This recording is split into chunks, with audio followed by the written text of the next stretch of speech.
এত বেহায়াপনা থাকতো না। বিশ্ববিদ্যালয় কোনো মেয়ে প্লে কার্ড নিয়ে দাঁড়িয়ে বলতো না দেহ আমার সিদ্ধান্ত আমার। ঠিক না ঠিক বলেন? এখন বিশ্ববিদ্যালয়ে মেয়েরা প্লে কার্ড নিয়ে দাঁড়িয়ে যায়, বলে দেহ আমার সিদ্ধান্ত আমার। এমনকি তারা প্রধান উপদেষ্টার কাছে নারীবাদীরা নারী অধিকারের পক্ষ থেকে আন্দোলন করে তারা কিছু স্মারকলিপি দিয়েছে এবং দাবি দাওয়া পেশ করেছে। সেই দাবি দাওয়ার মধ্যে এটাও একটা, জরায়ুর স্বাধীনতা দিতে হবে। এটা নাউজুবিল্লাহ পড়তে ইচ্ছা করলো না আপনাদের? তারা বলেছে জরায়ুর স্বাধীনতা দিতে হবে। এমনকি যে সমস্ত মেয়েরা বাংলাদেশে পতিতাবৃত্তি করে, দেহ ব্যবসা করে, তাদেরকে রাষ্ট্রীয়ভাবে শ্রমিকের মর্যাদা দিতে হবে। তারাও নাকি শ্রমবাজারের একজন কর্মী। একটু নাউজুবিল্লাহ বলতে ইচ্ছে করলো না আপনাদের? এগুলো তো বাংলাদেশের নীতি নির্ধারকদের কান পর্যন্ত চলে গেছে। এই যে হযরত উলামায়ে কেরাম জীবনের ঝুঁকি নিয়ে জেল খেটে জরিমানা গ্রহণ করে, জরিমানা দিয়ে তারা কিন্তু জালেমের বিরুদ্ধে তারা কথাবার্তা বলেন। কত আলেমরা এই দেশে জেল খেটেছে, আপনারা কি কল্পনা করতে পারেন? আলেমরা কি চুরি করে জেল খেটেছে? এই অপারেটর একটু বক্স আওয়াজ দাও না স্টেজ মনিটরে। আপনারা বলেন আলেমরা চুরি করে জেল খেটেছে? মানুষ খুন করে জেল খেটেছে? অন্যের জমি দখল করতে গিয়ে জেল খেটেছে? বাজারে দোকানপাট লুটপাট করতে গিয়ে জেল খেটেছে? দেশের সম্পদ বিদেশে পাচার করতে গিয়ে জেল খেটেছে? আলেমরা কি নিয়ে জেল খেটেছে? আলেমরা জেল খেটেছে এই দেশের মানুষের ঈমানকে পাহারাদারি করার জন্য। কথা বলে ঠিক না ঠিক বলে? জীবনের ঝুঁকি নিয়ে আলেমরা কথা বলেছে। যখন এই বছর জুলাই আগস্ট বিপ্লব সাধিত হওয়ার পরে নতুন বাংলাদেশে স্বরাষ্ট্র উপদেষ্টা এবং বাংলাদেশের প্রধান উপদেষ্টার কাছে তারা স্মারকলিপি দিয়েছে নারীবাদীরা। তারা বলেছে যে কোরআন মাজিদে সূরাতুন নিসার 11 নম্বর আয়াতের যে বিধান রয়েছে ওয়ারিস সূত্রে, ইউসিকুমুল্লাহু ফি আওলাদিকুম লিযযাকারি মিসলু হাজ্জিল উনসায়াইন। নারী আর পুরুষের মিরাস সম্পত্তির বন্টন আল্লাহ পাক করে দিয়েছেন। কি আল্লাহ পাকের হুকুম? ইউসিকুমুল্লাহু ফি আওলাদিকুম, তোমাদের সন্তানদের মধ্যে ওয়ারিস সূত্রে যখন বন্টিত হবে সম্পদ, আল্লাহর নির্দেশ হচ্ছে লিযযাকারি মিসলু হাজ্জিল উনসায়াইন। দুইটা মেয়ে যা পাবে একটা ছেলে তা পাবে। তারা সরকারের কাছে প্রস্তাব দিয়েছে, এটা হচ্ছে একটা বৈষম্য। এই বৈষম্য ভেঙে ফেলে দিয়ে নারী আর পুরুষকে সমানভাবে পৈতৃক সম্পত্তির মধ্যে অধিকার দিতে হবে। এটা ঘৃণার সাথে বলে নাউজুবিল্লাহ। আর চিৎকার দেখো নাউজুবিল্লাহ। এই প্রস্তাবনা পেশ করা হয়েছে, এইভাবে পেশ করা হয়েছে। গোটা দেশ থেকে আলেমরা আন্দোলন করলেন, আমরা বক্তব্যের মধ্যে প্রতিবাদ জানালাম। সভা, সেমিনার, সিম্পোজিয়ামে এদেশের তাওহীদি জনতা রুখে দাঁড়িয়েছে। আবার সেই প্রস্তাবনা কিন্তু ধামাচাপা পড়েছে। কিন্তু প্রতিনিয়ত তারা চক্রান্ত এড়ে যাচ্ছে, সুযোগ পেলেই তারা এটা অনুমোদন দিয়ে ফেলবে। আর একবার আইন হিসেবে পাশ হয়ে গেলে সেটাকে সংশোধন করা কি কোনো সহজ কাজ? বিরাট কঠিন হয়ে দাঁড়ায়। যেমন আমাদের বাংলাদেশে কিন্তু মদের লাইসেন্সের আইন আছে, নাই? একটু জোরে বলতে হবে, নাই? এটা কি আপনার শয়তান এসে করেছে না মানুষটা করেছে? না ফেরেশতা এসে করে দিয়ে গেছে? নাউজুবিল্লাহ পড়েন। এখন এই যে মদের আইন বা মদ, এটাকে বাংলাদেশে মুসলমানদের দেশে পার্লামেন্টে এতগুলো মানুষের, ধরেন 300 আসনের মধ্যে মেজরিটি পিপল তো তাকে সমর্থন দিতে হয়। কথা বলে না কেন? অবশ্যই মেজরিটি পিপল সেখানে সমর্থন দিয়েছে বলেই মদকে বাংলাদেশে রাষ্ট্রীয়ভাবে বৈধ ঘোষণা করা হয়েছে। এগুলা কুফরি আইন। কি আইন জুড়ে বলেন তো ভাই? কুফরি আইন। বাংলাদেশে আরেকটা কুফরি আইন আছে, 18 বছর আগে মেয়েকে বিবাহ দেওয়া যাবে না, 21 বছর আগে ছেলেকে বিবাহ দেওয়া যাবে না। বিবাহ দিলে দণ্ডনীয় অপরাধ। বাল্য বিবাহের ধোঁয়া তুলে আপনাকে গ্রেফতার করা হবে, কাজী সাহেবকে গ্রেফতার করা হবে, ইমাম সাহেবকে মামলা দেওয়া হবে, হয়রানি করা হবে। কিন্তু 12 বছর বয়সে এই বাংলাদেশে পতিতা মেয়েদেরকে লাইসেন্স দেওয়া হয়। নাউজুবিল্লাহ বলবেন না? একটু পড়াশোনা করতে হবে, জ্ঞানী হতে হবে। ইসলামের মূর্খতার কোনো স্থান নেই। আমাদের বাংলাদেশে আপনি পড়াশোনা করেন, বাংলাদেশে পতিতা মেয়েদের লাইসেন্স দেওয়া হয় 12 বছরে, আর বিবাহের লাইসেন্স দেওয়া হয় 18 বছরে। নাউজুবিল্লাহ পড়ে। এটা নাকি নারী অধিকার। এই যে পতিতাদেরকে লাইসেন্স দেওয়া হয়েছে, এটা নাকি নারী অধিকার। আমাদের বাংলাদেশের নারীবাদীদেরকে জিজ্ঞেস করা হয়েছে যে আপনারা পতিতা মহিলাদেরকে যে শ্রমিকের মর্যাদা দিতে বললেন, কেন দিতে বললেন? তখন তারা কি বললো জানেন? উত্তর কি দিয়েছে? তারা বলে বাংলাদেশে লক্ষাধিক, লাখের উপরে যৌনকর্মী যেহেতু আছে, তাহলে এতগুলো মানুষ যেহেতু এই কাজটা করে, তাহলে একটা শ্রমিকের মর্যাদা না দিলে কেমন লাগে? আচ্ছা, সমাজে কোনো চালু থাকলে, কোনো কাজ চালু থাকলে যদি তার লাইসেন্স দিতে হয়, তাহলে এই সমাজে চোর নাই? ঠান্ডা মাথায় বলেন একটু, এই দেশে চোর নাই? এই চোরের সংখ্যা কি লাখের কম হবে না বেশি হবে? নিঃসন্দেহে বেশি হবে। ডাকাত এই সমাজে আছে না নাই? এই জন্য বলেন। খুনি আছে না নাই? মাদক সেবী আছে না নাই? মানে কোনো কাজ চালু থাকলে আপনি রাষ্ট্রীয় মর্যাদা দিতে হবে, সেটাকে শ্রম আইনে আনতে হবে। তাহলে তো যেই যুক্তিতে তারা বেশ্যা মহিলাদেরকে শ্রমিকের মর্যাদা দেওয়ার জন্য প্রস্তাবনা পেশ করেছে, ওই একই যুক্তিতে চোরকেও শ্রমিকের মর্যাদা দিতে হবে। একই দৃষ্টিকোণ থেকে ডাকাতকে শ্রমিকের মর্যাদা দিতে হবে, যেহেতু ডাকাতটা আছে, যেহেতু চোর আছে, ডাকাত আছে, জেনাকার আছে, বদমাশ আছে, লুচ্চারা আছে, সবাইকে শ্রমিকের মর্যাদা দিয়ে দিবেন, যাতে করে আকাম কুকামে কোনো বাধা না থাকে। ওটা কি মানুষের সংসার হবে? ওটা কি মানুষের সমাজ হবে নাকি জঙ্গলি জানোয়ারের সমাজ হবে? ওরা জানোয়ারের সমাজ বানাতে চায়, কিন্তু এটা আমরা করতে দেব না, ইনশাআল্লাহ বলেন। এটাকে আমার তাওহীদি জনতা করতে দেবে? ভুয়াপুরের মুসলমানরা এটা করতে দেবে না? এটা আমরা করতে দেব না। এটা আমাদের দায়িত্ব। কোরআন মাজিদ আল্লাহ পাক এই দায়িত্ব আমাদেরকে দিয়েছেন। আল্লাহ পাক বলেন, ওয়াল তাকুম মিনকুম উম্মাতুন ইয়াদউনা ইলাল খায়রি ওয়া ইয়া'মুরুনা বিল মা'রুফি ওয়া ইয়ানহাউনা আনিল মুনকার ওয়া উলাইকা হুমুল মুফলিহুন। তোমাদের ভেতর থেকে যেন অবশ্যই একটা দল এরকম থাকি, যারা মানুষদেরকে সৎ কাজের আদেশ দেয়, অসৎ কাজ থেকে মানুষদেরকে নিষেধ করে। ওয়ায়ানহাউনা আনিল ইয়া'মুরুনা বিল মা'রুফ, সৎ কাজের আদেশ দেয়। ওয়ায়ানহাউনা আনিল মুনকার, মানুষদেরকে অসৎ কাজ থেকে বাধা প্রদান করে। ওয়া উলাইকা হুমুল মুফলিহুন, এই গুণ যাদের মধ্যে আসবে, আমার আল্লাহ পাক বলেন তারাই সফল কাম। জোরে বলেন সুবহানাল্লাহ। বিশ্বনবী রাহমাতুল লিল আলামিন বলেছেন, মান রাআ মিনকুম মুনকারান ফালিগাইরহু বিয়াদি, চোখের সামনে যদি কেউ অন্যায় দেখো, ফার্স্ট ক্লাসের ইমানদার যদি হতে চাও, তাহলে তুমি হাত দিয়া প্রতিবাদ করো। ফাইল্লাম ইয়াস্তাতি, হাত দিয়া প্রতিবাদ করার ক্ষমতা যদি না থাকে, ফাবিলিসানিহি, জবান দিয়ে প্রতিবাদ জানাও। তাতেও যদি না পারো, ফাবিকালবিহি, অন্তর দিয়া এই খারাপ কাজের পরিকল্পনাটাকে ধ্বংস করে দেওয়ার পরিকল্পনা আটো। ওয়াদালিকা আদআফুল ঈমান, এটা হচ্ছে ঈমানের একেবারে লাস্ট স্টেশন। ওয়ালাইসা ওয়ারা যালিকা হাব্বাতু খারদালিন মিনাল ঈমান, এরপরে আর সরিষা দানাও বাকি থাকে না। এর মানে সমাজের মধ্যে অশ্লীলতা হয়, অন্যায় হয়, ক্ষুধাদ্রোহিতা হয়, নাস্তিকতা হয়, বেহায়াপনা হয়, দেখার পরে কলিজার মধ্যে যদি ব্যথাও না লাগে, হুজুর বলেন তার কলিজার মধ্যে ঈমানের আর সরিষা দানাটাও বাকি নাই। আমরা বেঈমান হতে চাই না, আমরা ঈমান শূন্য হতে চাই না। আল্লাহ পাক যেন আমাদেরকে হেফাজত করেন। জোরে কোন আমিন। ভাইরা, আমরা তো মানুষ, আমাদের গুনাহ হবে। আমরা হাজার চেষ্টা করে গুনাহ থেকে বাঁচতে পারবো না, গুনাহ আমাদের অজান্তে হয়েই যাবে। গুনাহ হয়ে যাওয়া মারাত্মক কোনো বিষয় নয়। আল্লাহর নবী রাহমাতুল লিল আলামিন বলেছেন, কুল্লু বানি আদম খাত্তাউন ওয়া খায়রুল খাত্তাইন আত-তাওয়াবুন, প্রত্যেকটা আদম সন্তান ভুল করে, তবে ভুল করা মানুষদের মধ্যে আল্লাহর কাছে শ্রেষ্ঠ তারা, যারা তওবা করে আল্লাহর কাছে ফিরে আসে। কোরআন মাজিদে আল্লাহ পাক বলেছেন, তোমরা যদি ভুল না করতে, অন্যায় না করতে, গুনাহ না করতে, তাহলে তোমাদেরকে দুনিয়া থেকে মিটিয়ে দিয়ে আমি এমন একটা জাতি নিয়ে আসতাম যারা ভুল করতো আর আমার কাছে মাপ চাইতো।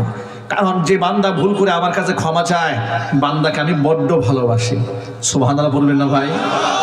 আমাদের কিন্তু সকলের গুনাহ আছে, কম বেশি, সগীরা কবিরা, জাহিরি বাতিনি, আমাদের গুনাহ আছে, আছে না ভাই? আমাদের গুনাহ আছে। আমরা গুনাহের জন্য কার কাছে মাপ চাইবো? আল্লাহর কাছে মাপ চাইবো। পৃথিবীর কোন মানুষের কাছে গুনাহের জন্য মাপ চাবো না। মানুষের কাছে ক্ষমা চেয়ে নিব মানুষের অধিকার নষ্ট করে থাকলে। আপনি বান্দার কোনো হক নষ্ট করেছেন, তার কাছে মাপ চেয়ে নেন। কাউকে আঘাত দিয়েছেন তার কাছে ক্ষমা চেয়ে নেন, কারো সম্পদ নষ্ট করেছেন এটা ফিরিয়ে দিয়ে তার কাছে আপনি মাফ চান, আল্লাহ পাক আপনারে মাফ করে দিবেন যদি বান্দা মাফ করে দেন। কিন্তু গুনাহ মাফের জন্য আপনি পৃথিবীর কারো দ্বারস্থ হবেন না, কারণ আল্লাহর কসম করে বলি গুনাহ একমাত্র আল্লাহ ছাড়া আর কেউ মাফ করতে পারে না। ওয়ালা ইয়াগফিরুয যুনুবা ইল্লা আনতা, আয় আল্লাহ একমাত্র তুমি ছাড়া আমাদের গুনাহ কেউ মাফ করার অধিকার রাখে না।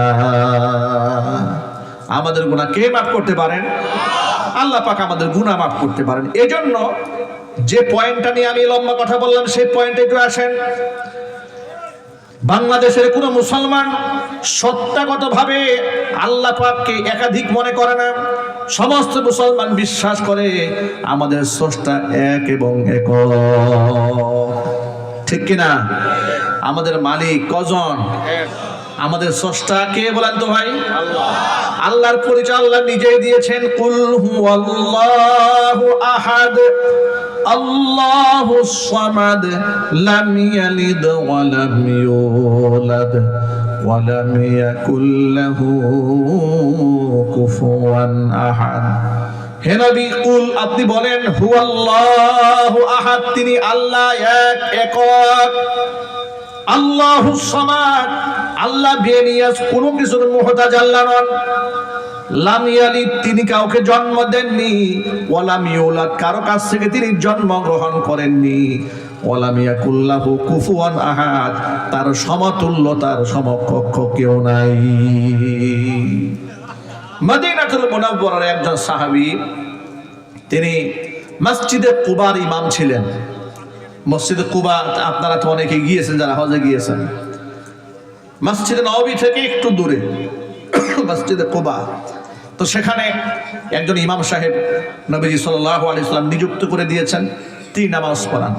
পেছনে মুক্তাদিরা নামাজ পড়ে।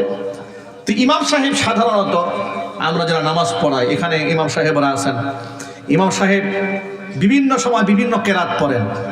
সূরা ফাতিহার পরে এক এক সময় এক এক কেরাত পড়েন। কখনো সূরা ইখলাস পড়েন, কখনো সূরা মাউন পড়েন, কখনো সূরা ফিল পড়েন। ছোট ছোট সূরা হলে, বড় সূরা হলে সূরাতুল কাহাফ থেকে তিলাওয়াত করেন, সূরা ইব্রাহিম পড়েন। পুরো লম্বা এত বড় সূরা, এত বড় কোরআন এক এক সময় এক একটা তিলাওয়াত করেন। কিন্তু এই ইমাম সাহেব তিনি প্রত্যেক নামাজের মধ্যে সূরা ইখলাস পাঠ করেন। কি পড়েন? নিয়মিত এটাই করেন। জোহরে, আসরে, মাগরিবে, এশায়, এমনকি ফজরেও শুধু সূরা ইখলাস দিয়ে নামাজ পড়ান। এখন পেছনের মুক্তাদি যারা আছে, প্রিয় ভাইরা, আপনাদের কষ্ট হচ্ছে নাকি বেশি? ইমাম সাহেবের তেলাওয়াত যদি সুন্দর হয় তার তেলাওয়াত কিন্তু শুনতে মজা লাগে। আর মুসল্লিদের একটা আকাঙ্ক্ষা থাকে যে হুজুর যদি আরেকটু লম্বা তেলাওয়াত করতেন। আমার মনে আছে আমি যখন পড়াশোনা শেষ করেছি, প্রথম পাঞ্জেগানা মসজিদে ইমামতের দায়িত্ব নিয়েছিলাম। ফজর এবং ইশারে নামাজের মধ্যে কেরাতটা আমি একটু লম্বা পড়তাম। অনেক সময় 1.5 পৃষ্ঠা 2 পৃষ্ঠা পড়তাম। এই 2 পৃষ্ঠা পড়ার পরে আমার মুক্তাদিরা আমাকে বলতেন, হুজুর তেলাওয়াতটা ছোট হয়ে গেছে, আর একটু লম্বা পড়তে আর একটু মজা লাগতো। আল্লাহর কসম, ওয়াল্লাহি ওয়া রাব্বিল কাবা, কাবার রবের কসম করে বলি, ফজরের নামাজে তেলাওয়াত করেছি, এই দৃশ্য আমার মতো না একেবারে ছোট্ট বান্দা দেখেছি যে মুসল্লিরা নামাজে তেলাওয়াত শুধু শুনেছে, অর্থ বোঝে নাই, কান্না করে করে দাড়ি বুক ভিজাই ফেলেছে। কোরআন তেলাওয়াতের এরকম আসর, চিৎকার দেখুন আল্লাহু আকবার। এটা কোরআনের মুজিজা। কিসের মুজিজা? এটা কোরআনের মুজিজা। পৃথিবীর কোনো গান শুনে অর্থ না বুঝে মানুষ কান্দে না। কথা বলে ঠিক না? ঠিক বলে। একমাত্র কোরআন, এই তেলাওয়াত শুনেও মানুষ কান্না করে। নামাজের কেরাতটা একটু মজা হয়, লম্বা হয়, ভালো লাগে। এখন মুক্তাদি যারা আছেন তারা সব সময় দেখেন ইমাম সাহেব সূরা ইখলাস ছাড়া অন্য কোনো তেলাওয়াত করেন না। ইমাম সাহেবের কাছে একটু আরজ গুজার করলেন, ইমাম সাহেব যদি আপনি আল্লাহর কোরআনে এতগুলো সূরা আছে, আপনি সব সময় সূরা ইখলাস তেলাওয়াত করেন, একটু যদি পরিবর্তন করে পড়তেন তাহলে আমরা শুনে একটু মজা পেতাম। ইমাম সাহেব সাফ জানিয়ে দিলেন যে না, আমি অন্য কোনো সূরা পড়বো না, আমি সূরা ইখলাস দিয়ে নামাজ পড়াবো। এমনকি প্রথম রাকাতেও তিনি ইখলাস পড়েন, দ্বিতীয় রাকাতেও ইখলাস পড়েন। কি আশ্চর্যকর ব্যাপার! এবং তিনি বললেন, প্রয়োজনে আপনারা ইমান বদলাই ফেলেন, ইমাম চেঞ্জ করে ফেলেন, কিন্তু ইমাম সাহেব সূরা চেঞ্জ করবে না। বিরাট বেকায়দা। সাহাবা একরাম রাসূলের কাছে নালিশ নিয়ে গেলেন, ইয়া রাসূলুল্লাহ, এমন এক ইমাম সাহেব দিয়েছেন, এত বড় কোরআন শরীফের মধ্যে বেছে বেছে এমন এক সূরা ধরছে, এই সূরা ছাড়া অন্য কোনো সূরাই পড়ে না।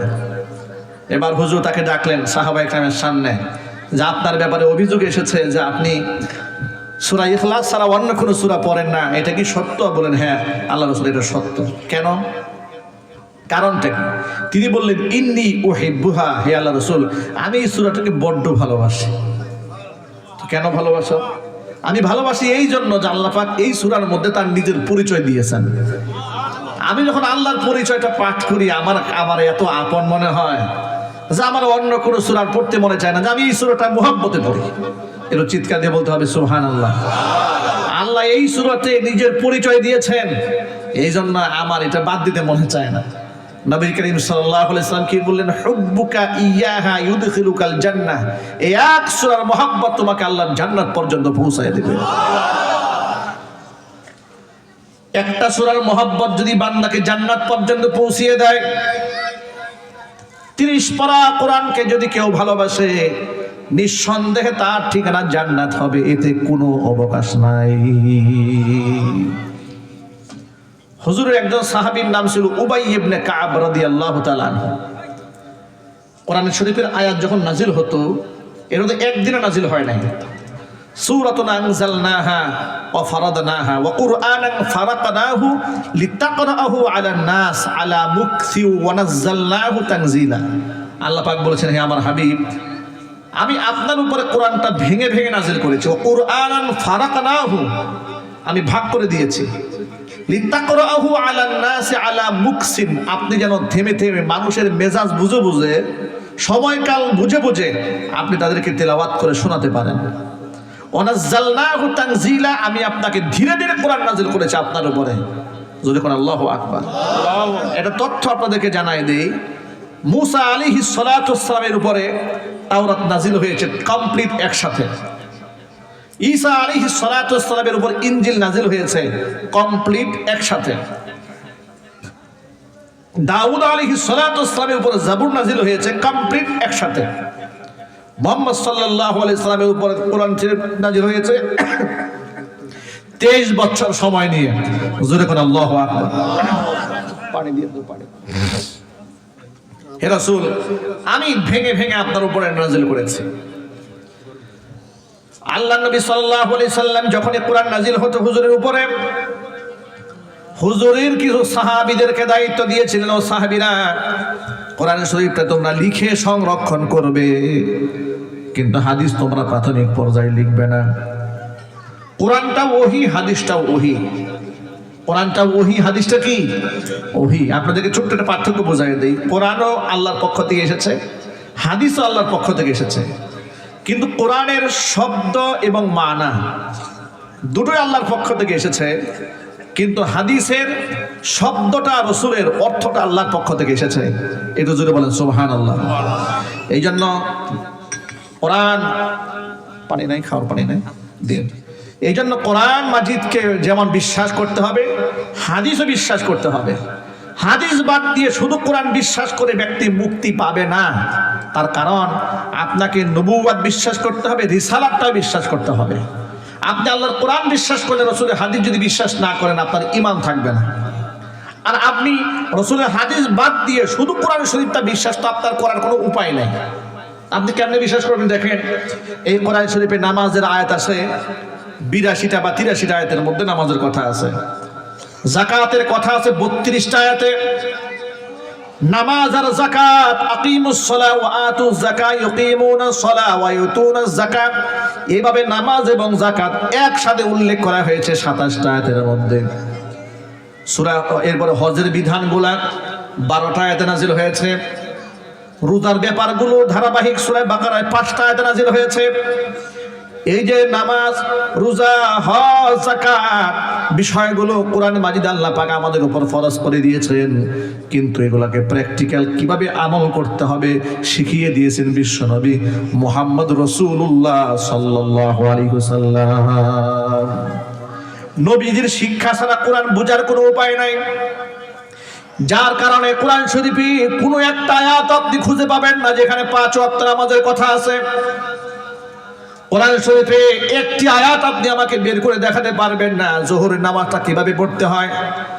আসরের নামাজ 4 রাকাত, যোহরের নামাজ 4 রাকাত ফরজ, মাগরিবের নামাজ 3 রাকাত ফরজ, এশারের নামাজ 4 রাকাত ফরজ, ফজরের নামাজ 2 রাকাত ফরজ। এটা কোরআন শরীফের আয়াত দিয়ে আপনি প্রমাণ করতে পারবেন না, কিন্তু নামাজ পড়া ফরজ।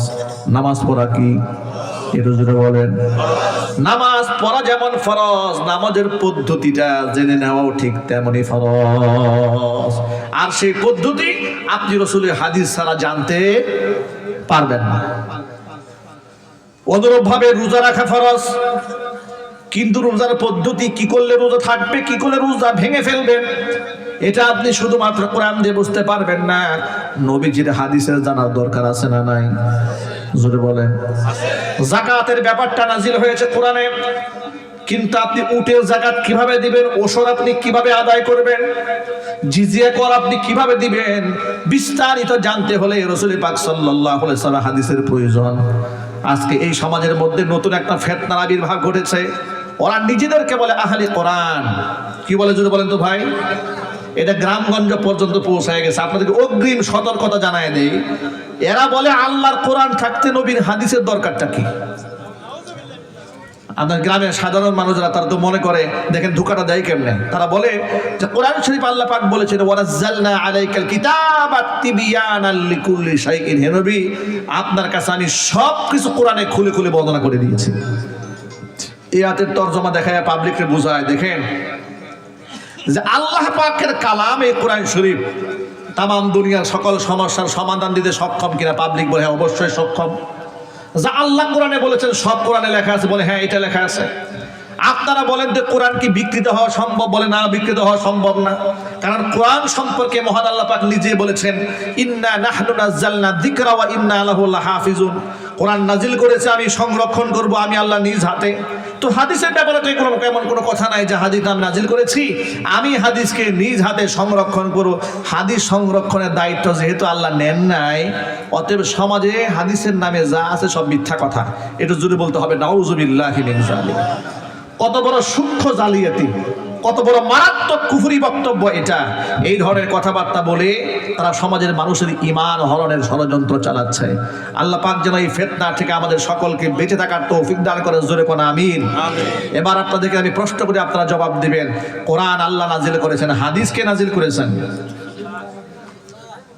বুঝলেন না এতক্ষণ পর্যন্ত কথা? কোরআন আল্লাহর পক্ষ থেকে এসেছে, হাদিসটা কার কাছ থেকে এসেছে? হাদিস আল্লাহর পক্ষ থেকে এসেছে। কিন্তু কোরআন আর হাদিসের পার্থক্যটা কোন জায়গায়? কোরআনের শব্দ এবং অর্থ দুটোই আসছে আল্লাহর পক্ষ থেকে, আর হাদিসের অর্থটাই এসেছে আল্লাহর পক্ষ থেকে, কিন্তু কথাগুলো রাসূলের ভাষায় এসেছে। বুঝতে পেরেছি? আল্লাহর নবী সাল্লাল্লাহু আলাইহি সাল্লাম যেমন বলেছেন মা আসফালা মিনাল কাবাইনি মিনাল ইজারি ফিন্নার, টাকনুর নিচে কোনো পুরুষ যদি পাজামা লুঙ্গি জামা পরে এটা সে জাহান্নামে নিয়ে যাবে, জোরে কোন নাউযুবিল্লাহ।